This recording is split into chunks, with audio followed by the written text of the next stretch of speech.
भगवान राम की हर लीला जो है मनुष्य को, हम मनुष्यों को कोई ना कोई शिक्षा प्रदान करती है, अनमोल शिक्षा प्रदान करती है।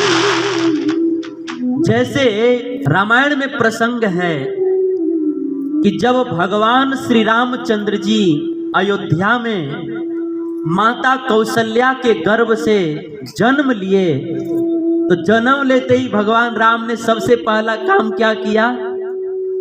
सुनी बचन सुजाना रोदन ठाना।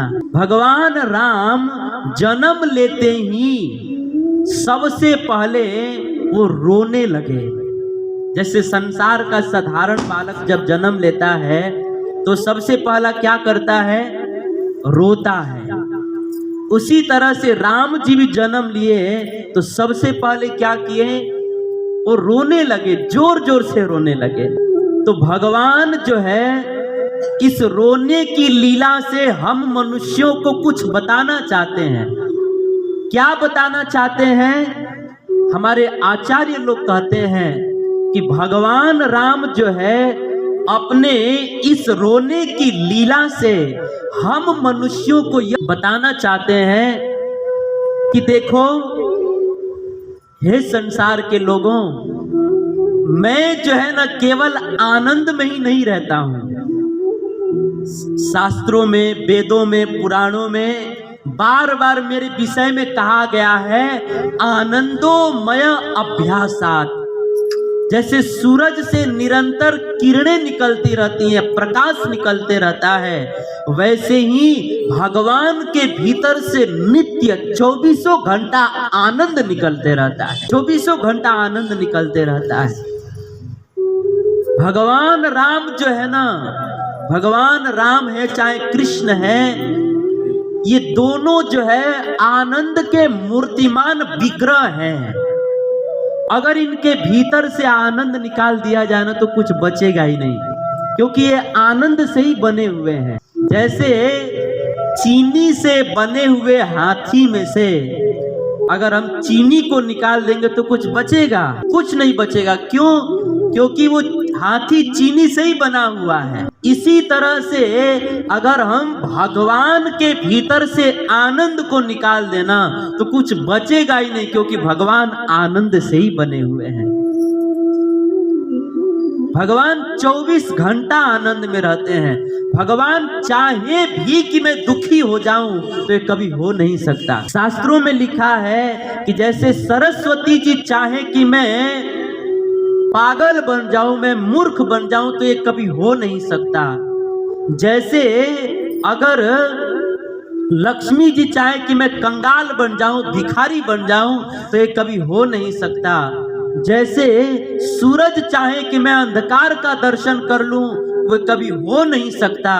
वैसे ही इस संसार में भगवान चाहे भी कि मैं दुखी हो जाऊं तो ये कभी हो नहीं सकता, क्योंकि भगवान आनंद से ही बने हुए हैं। तो भगवान के विषय में शास्त्रों में लिखा है कि भगवान आनंद कंद है। इसीलिए जब कृष्ण का जन्म हुआ तो क्या कहते हैं लोग?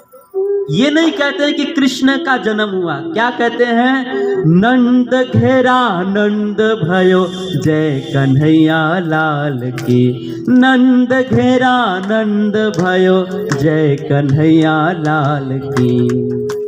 नंद के घर पर कृष्ण का जन्म नहीं हुआ, नंद के घर पर आनंद का जन्म हुआ।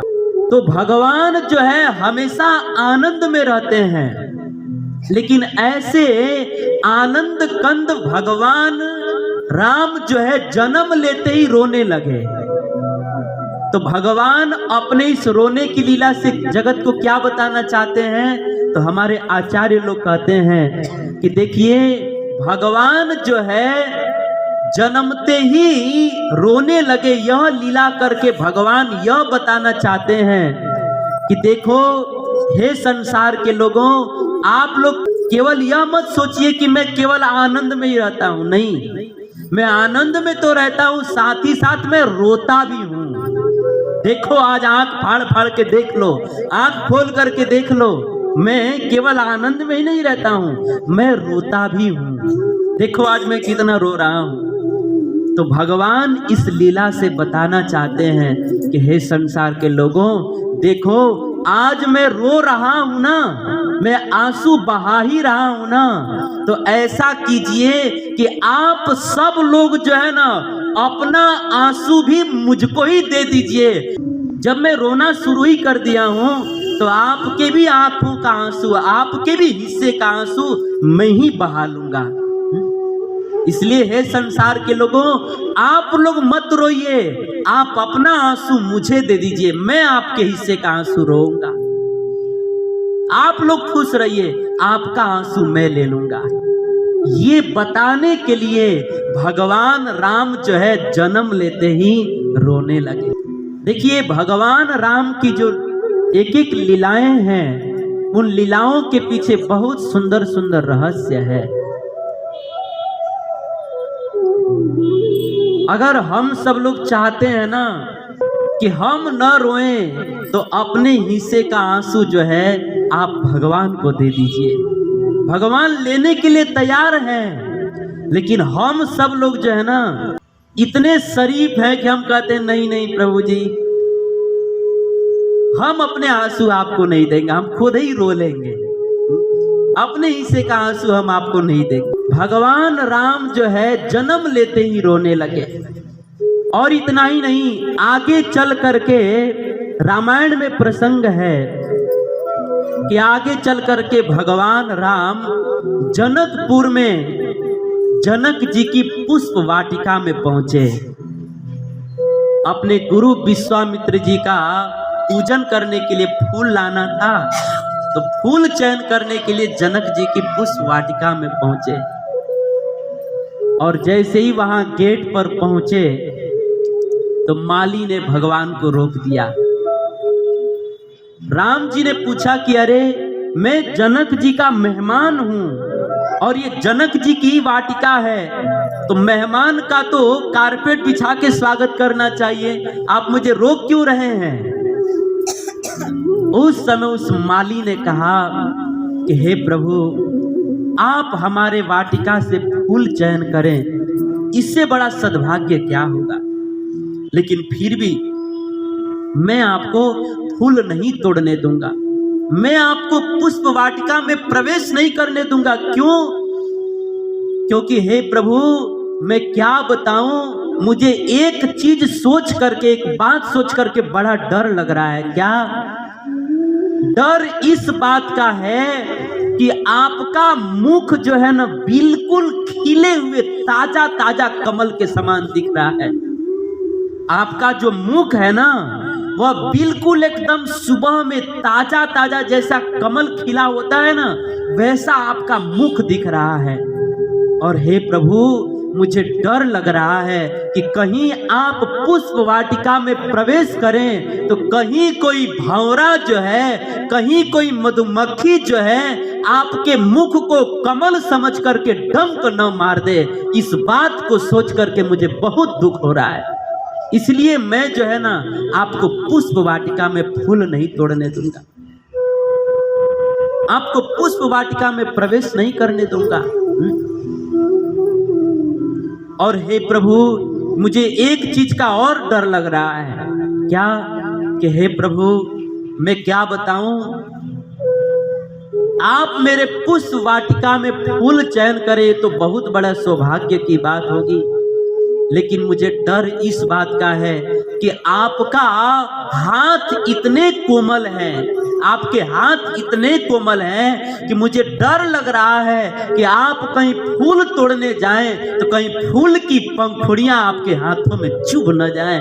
इस बात को सोचकर मुझे डर लग रहा है, इसीलिए मैं आपको पुष्प वाटिका में न घुसने दूंगा, न फूल चयन करने दूंगा। लेकिन अंत में राम जी ने जैसे तैसे मना करके और जैसे ही पुष्प वाटिका में प्रवेश किए, उस समय सुबह सुबह का समय था और सूरज भी बहुत कोई तेज नहीं निकला था, और राम जी अपने बहिर्वास में फूल चयन कर रहे थे अपने गुरुदेव की पूजा करने के लिए।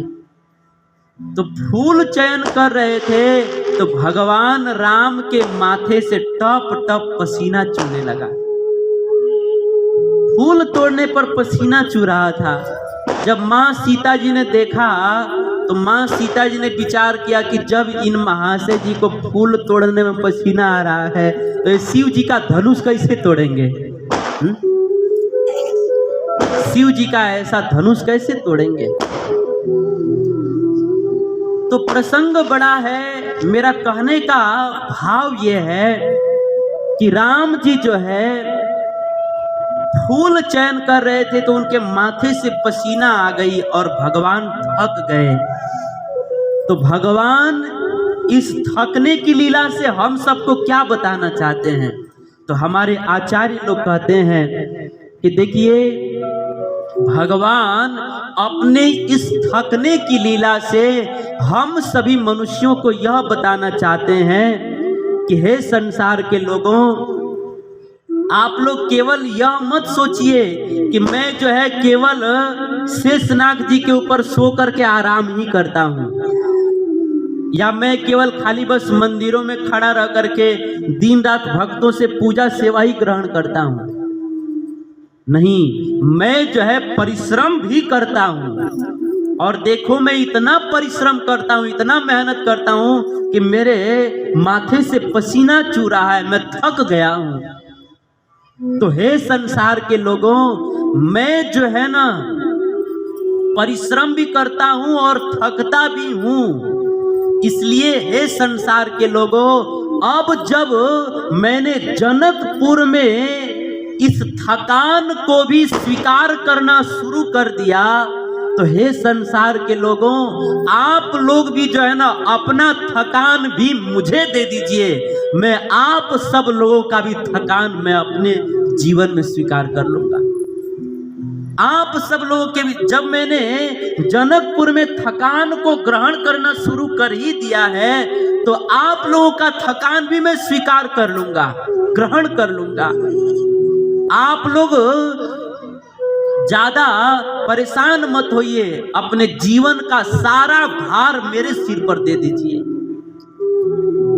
मैं आपके सारे बोझ को स्वीकार कर लूंगा, मैं आपके थकान को स्वीकार कर लूंगा। भगवान यह बताने के लिए भगवान थकने की लीला किए। इसीलिए हम सब लोग जो है ना भगवान के लीला से शिक्षा लेकर के और अपने जीवन का जो भी बोझ है ना भगवान के चरणों में सौंप देना चाहिए। भजन गाते हैं ना महात्मा लोग, अब सौंप दिया इस जीवन का सब भार तुम्हारे हाथों में, अब जीत तुम्हारे हाथों में, अब हार तुम्हारे हाथों में, अब सौंप दिया इस जीवन का सब भार तुम्हारे हाथों में। अपने जीवन का बोझ जो है, अपने जीवन का बोझ हमें भगवान के चरणों में सौंप देना चाहिए।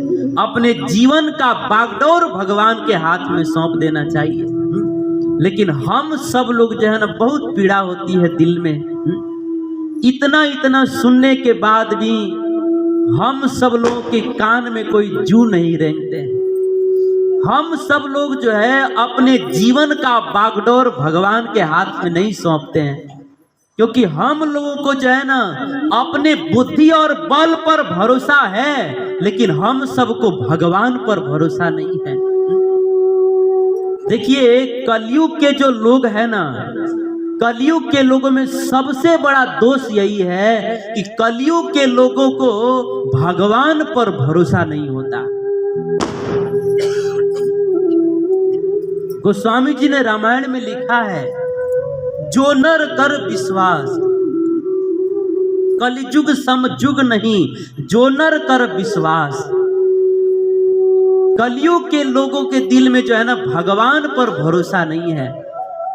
आज के लोग जो होते हैं ना, लोगों की बात छोड़िए, हम लोगों की बात देखिए कि हम लोगों को जो है ना फ्लाइट जो चलाते हैं पायलट, फ्लाइट जो उड़ाते हैं पायलट, उस पायलट के ऊपर भरोसा है, इसीलिए हम लोग पायलट के ऊपर भरोसा करके फ्लाइट में बैठ जाते हैं और 10-10 हजार 20-20 हजार हम लोग आकाश में ऊपर उड़ते हैं। आधा तो ऐसे ही ऊपर चले जाते हैं बस आधा ही बाकी रह जाता है। तो हम लोगों को जो है ना उस पायलट पर विश्वास है, इसीलिए हम लोग उस पायलट पर भरोसा करके हम लोग फ्लाइट में बैठ जाते हैं। हम लोग जो है ना ट्रेन चलाने वाले आदमी के ऊपर विश्वास कर लेते हैं। हम लोग ये नहीं सोचते हैं मन में एक बार भी क्या रे हम ट्रेनवा में सूत जाएं और कहीं अचानक कि ड्राइवरवा इमरजेंसी ब्रेक मार दे तब का होई, पूरा ट्रेन में उलट जाई। हम लोग कभी नहीं सोचते हैं क्या रे हम ट्रेन में बैठेंगे तो कहीं ट्रेन का ड्राइवर एक्सीडेंट कर देगा तो। हम लोग कभी नहीं सोचते हैं क्योंकि हम लोग को ट्रेन के ड्राइवर पर विश्वास है।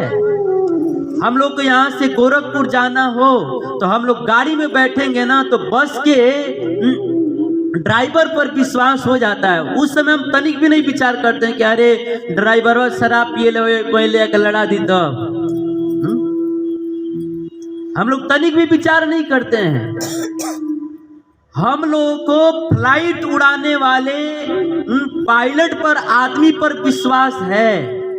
हम सब लोगों को जो है ट्रेन चलाने वाले आदमी के ऊपर विश्वास है। हम लोगों को बस चलाने वाले आदमी के ऊपर विश्वास है, लेकिन हम सब लोगों को भगवान पर विश्वास नहीं। हम लोग जो है सुबह में मंजन करते हैं, कोलगेट करते हैं, चाहे जो भी मंजन करते हैं, तो हम लोग एक बार भी ये नहीं सोचते हैं कि अरे हम मंजन करेंगे तो क्या पता इस मंजन में मंजन बनाने वाला जहर मिला दिया होगा तो। हम लोग एक बार भी नहीं विचार करते हैं। हम लोग चाय वाले के दुकान पे जाते हैं तो एक बार भी नहीं सोचते हैं कि अरे ये चाहवा वाला घर में जहर मिला दे हुई तो। हम लोग एक बार भी ये नहीं विचार करते हैं क्योंकि हम लोगों को आदमी पर विश्वास है, मनुष्यों पर विश्वास है, लेकिन हम लोगों को भगवान पर विश्वास नहीं है। हम लोग को आदमी पर विश्वास है, इसीलिए चाय बना के दे देंगे ना तो हम लोग पी लेंगे, लेकिन हम लोग को भगवान पर विश्वास नहीं है। लेकिन एक बुद्धिमान व्यक्ति को, एक विवेकवान व्यक्ति को भगवान अपने लीला से शिक्षा दे रहे हैं कि हे संसार के लोगों, आप सब लोग अपने जीवन का भार, अपने जीवन का बोझ मुझको दे दीजिए। मैं आज जो है जनकपुर में थकान को स्वीकार कर लिया। देखो मैं परिश्रम करता हूं, जब मैं जनकपुर में थकान को स्वीकार करना शुरू कर दिया है तो मैं आपके जीवन के भी थकान को, आपके जीवन के भी बोझ को मैं स्वीकार कर लूंगा। आप बस अपने जीवन का बोझ मुझे दे दीजिए, आप अपने जीवन के नौका का डोर मेरे हाथ में सौंप दीजिए, मैं सब संभाल लूंगा। भगवान यह बताने के लिए जनकपुर में जनक जी की पुष्प वाटिका में थकान को स्वीकार किया, अपने माथे पर पसीने की बूंद को स्वीकार किया। इतना ही नहीं, आगे चल करके जब भगवान राम चित्रकूट में गए, दंडकारण्य वन में गए, उस समय दंडकारण्य वन में बहुत सारे कांटे थे और वो सारे कांटे जो है भगवान राम के चरणों में चुभ गए। लेकिन भगवान राम भी जो है ना अपने चरणों में चुभे हुए कांटों को निकाला नहीं, यहां तक कि भगवान राम जो है जीवन भर उन कांटों को अपने चरणों से नहीं निकाला। मां सीता ने राम जी से निवेदन किया कि प्रभु आप इन कांटों को अपने चरणों से निकाल दीजिए। राम जी ने कहा कि प्रिया जी आप ही निकाल दीजिए।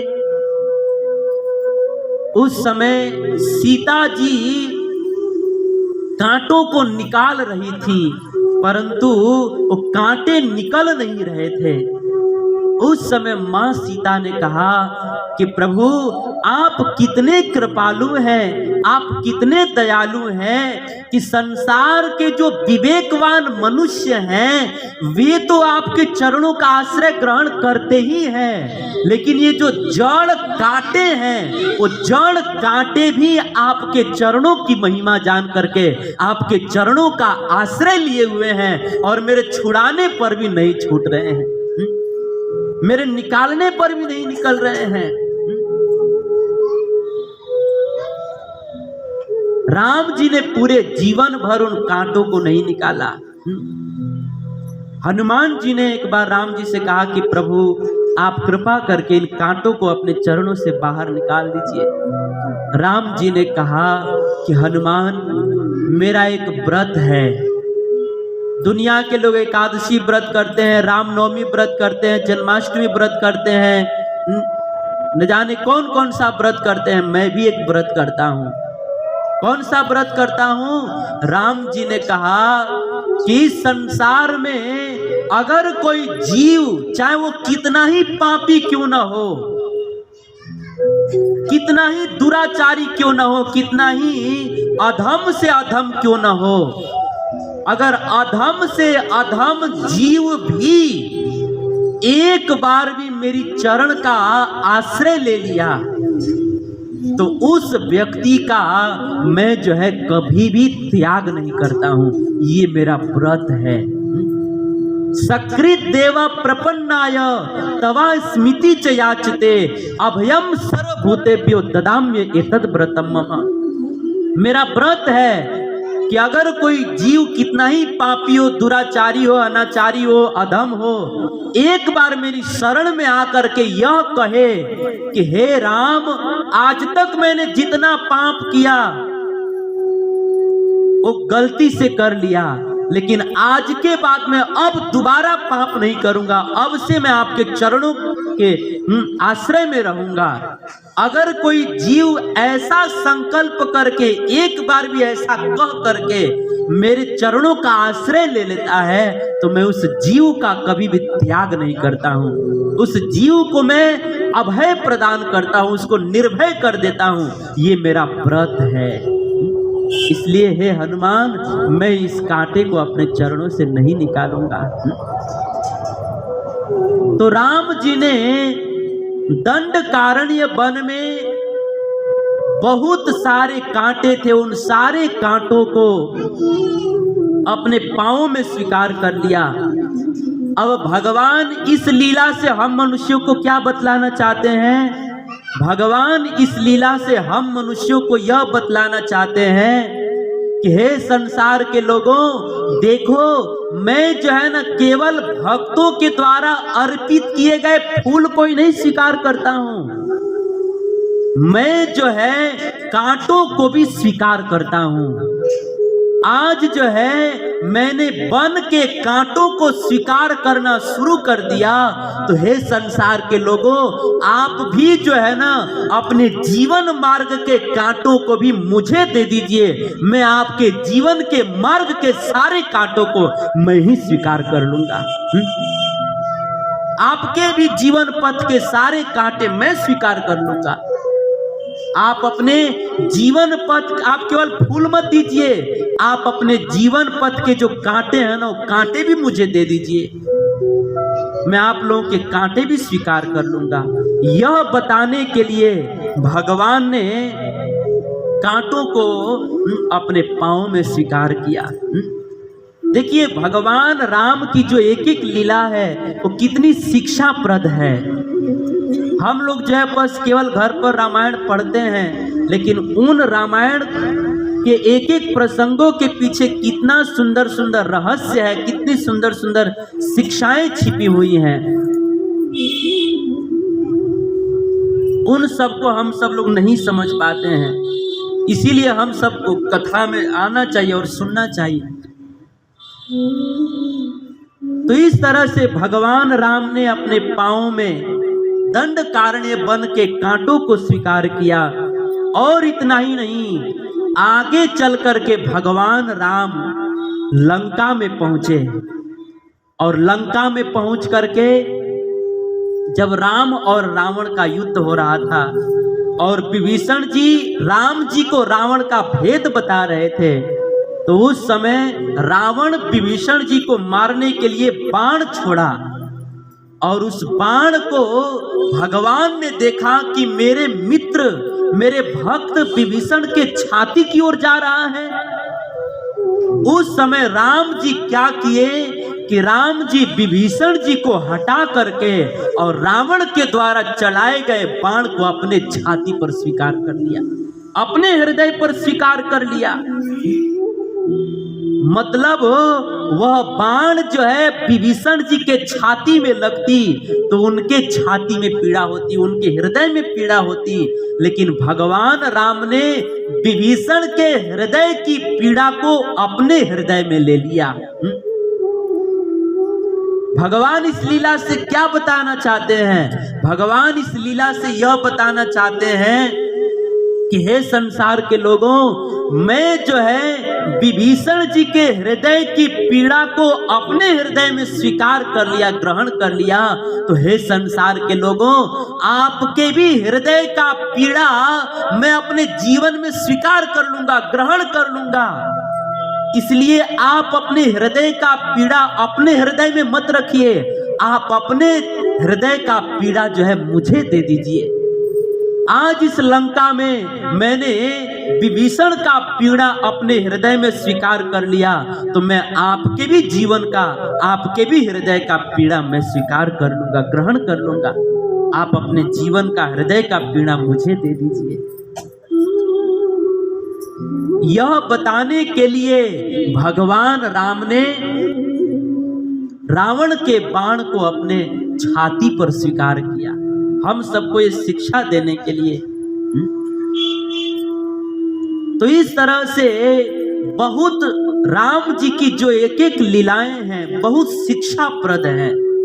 तो इस तरह से भगवान जो है सबसे पहले तो भगवान रोने की लीला किए, और भगवान रोने की लीला करके हमको क्या बताना चाहते हैं कि मैं जो है आपके आंखों के आंसू भी लेने के लिए तैयार हूं। और फिर जो है भगवान राम विभीषण के हृदय की पीड़ा को अपने हृदय में ले लिए। इससे बताना चाहते हैं कि मैं आपके हृदय की पीड़ा को भी ग्रहण कर सकता हूं, ग्रहण करने के लिए तैयार हूं। इतना ही नहीं, मैं और फिर जो है भगवान राम दंड कारण्य के वन के कांटों को अपने पांव में स्वीकार किए। मतलब भगवान इससे ये बताना चाहते हैं कि मैं आपके जीवन पथ के कांटों को भी अपने जीवन में स्वीकार कर लूंगा। मतलब भगवान यह बतलाना चाहते हैं कि मैं आपके आंखों के आंसू को भी स्वीकार करूंगा, मैं आपके हृदय की पीड़ा को भी स्वीकार कर लूंगा, और मैं आपके जीवन मार्ग के कांटों को भी अपने जीवन में स्वीकार कर लूंगा। मतलब भगवान ये बतलाना चाहते हैं कि हे संसार के लोगों, मैं आपके ऊपर से लेकर के नीचे तक जितना भी कष्ट है उन सारे कष्टों को, सारे पीड़ा को मैं लेने के लिए तैयार हूं।